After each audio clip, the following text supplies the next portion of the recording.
Alright, next what we're going to be doing is we're going to be doing the centroid construction. And in order to do the centroid construction, what we're going to need to do is we're going to need to begin as if we were doing the construction of perpendicular bisectors. So you can see that I'm actually creating perpendicular bisector constructions for each of the legs. Now the reason that we're doing this is because we need the midpoint. So I'm just using this construction to find the midpoint. And instead of actually drawing the perpendicular bisector, I'm just noting the midpoint with a tick mark right there between X and Z. Okay, and we have two congruent segments there. And then what we're going to do is we're going to connect that midpoint to the vertex. And you can see that the line is obviously not perpendicular to XZ.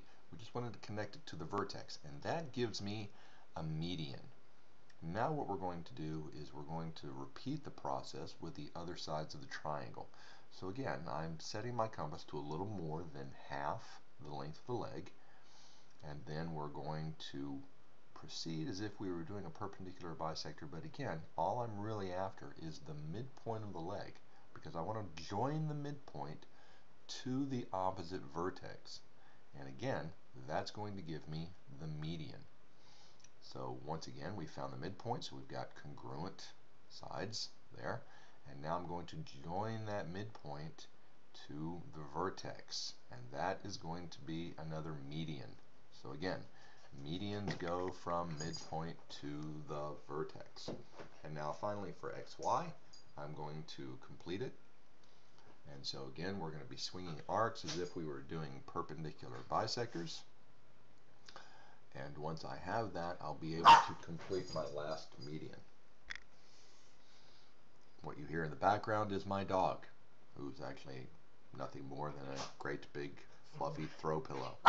And he's upset because I'm talking into a microphone and there's nobody here in front of me.